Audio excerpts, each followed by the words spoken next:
ఫినేబుల్ technology private లిమిటెడ్కు చెందిన ఇద్దరు వ్యక్తులను సూళ్లూరుపేట పోలీసులు శుక్రవారం అరెస్టు చేశారు. దీనికి సంబంధించిన వివరాలను తిరుపతి జిల్లా ఎస్పీ సుబ్బరాయుడు మీడియాకు వివరించారు. ఈ సందర్భంగా ఆయన మాట్లాడుతూ, సూళ్లూరుపేట పట్టణానికి చెందిన సాఫ్ట్వేర్ మహిళ బెంగళూరు నందు ఉద్యోగం చేస్తున్నారని, తన అవసరాల నిమిత్తం ఫినేబుల్ టెక్నాలజీ హైదరాబాద్ బ్రాంచ్ నందు కొంత మొత్తం లోన్ తీసుకుని 5 వాయిదాలు కట్టి 6వ వాయిదా కట్టడానికి కొంత ఆలస్యమైనందున ఫినేబుల్ టెక్నాలజీ కంపెనీకి చెందిన రికవరీ టీం వాళ్ళు ఆమెను బెదిరించి ఆమె తల్లిని మరియు సోదరుని కూడా అసభ్యకరంగా మాట్లాడి బెదిరించారని, బాధిత మహిళ యొక్క ఫోటోను అసభ్యకరంగా చేసి దాన్ని వాట్సాప్ నందు బాధితురాలికి మరియు ఆమె బంధువులకు పంపించి లోన్ అమౌంట్ కట్టని ఎడల ఆ ఫోటోను బాధితురాలి యొక్క కాంటాక్ట్స్ అందరికీ పంపిస్తామని బెదిరించి లోన్ అమౌంట్ను కట్టించుకున్నారని జిల్లా ఎస్పీ తెలిపారు.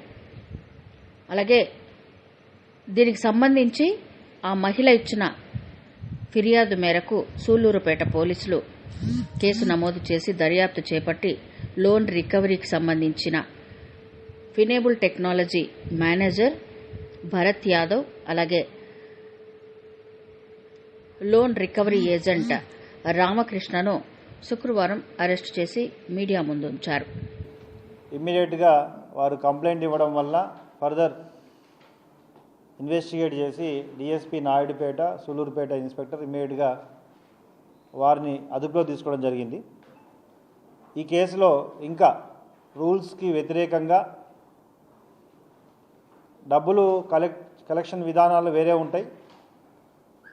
అలా ఫాలో అవ్వకుండా ఒక బెదిరింపు ధోరణిలో లేదా వారికి ఈ సైబర్ క్రైమ్ని ఉపయోగించుకుంటూ ఈ క్రైమ్ చేయడం జరిగింది. కాబట్టి వీరిని అరెస్ట్ చేస్తూ ఈ కేసును ఎందుకు మీడియా ముందు ఉంచడం జరుగుతుందంటే ప్రజలకు కూడా తెలియాలి. నాన్ బ్యాంకింగ్ ఫైనాన్స్ కార్పొరేషన్స్ ద్వారా, కంపెనీస్ ద్వారా కానీ లేదా లోన్ యాప్స్ ద్వారా కానీ ఈజీగా ఎటువంటి వెరిఫికేషన్ లేకుండా లోన్ ఇస్తామని చెప్పి లోన్లు తీసుకోవడం, తరువాత వారు పెట్టే హింసలకు ఇబ్బందులు పడడం అనేది జరగకూడదు.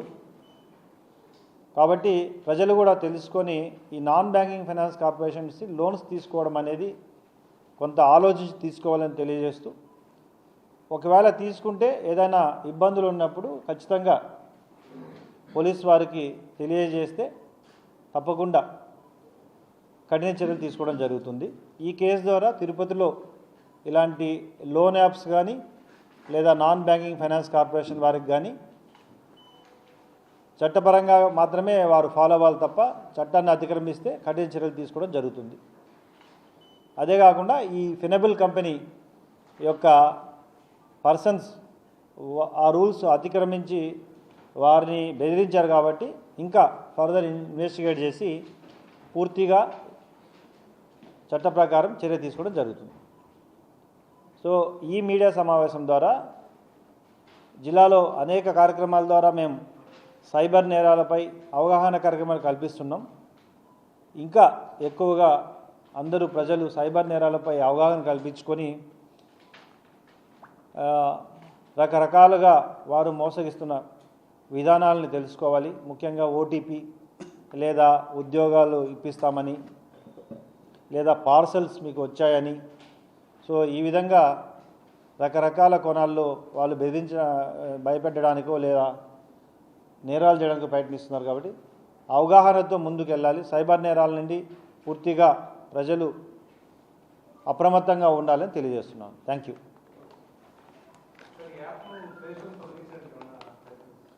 పంపిస్తాం. ఫర్దర్ కేసు కంప్లీట్ అయిన తర్వాత ఇన్వెస్టిగేషన్ తర్వాత ప్రభుత్వానికి దీన్ని రికమెండ్ చేయడం కూడా జరుగుతుంది.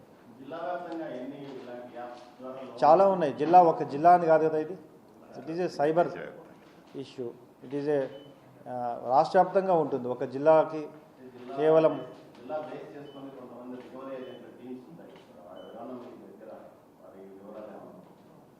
కంపెనీ బేసే ఉంటుంది, జిల్లా బేస్ అనేది ఉండదు. ఇదంతా కూడా కంపెనీ బేస్ మీదే ఉంటాయి. ఒక డిఫరెంట్ టైప్స్లో ఈ కేసులో విచారించినప్పుడు ఒక ఇన్స్టాల్మెంట్ కట్టకపోతే ఒక టీము, 2 ఇన్స్టాల్మెంట్లు తర్వాత కట్టకపోతే ఒక టీము విధంగా ఉందని చెప్పి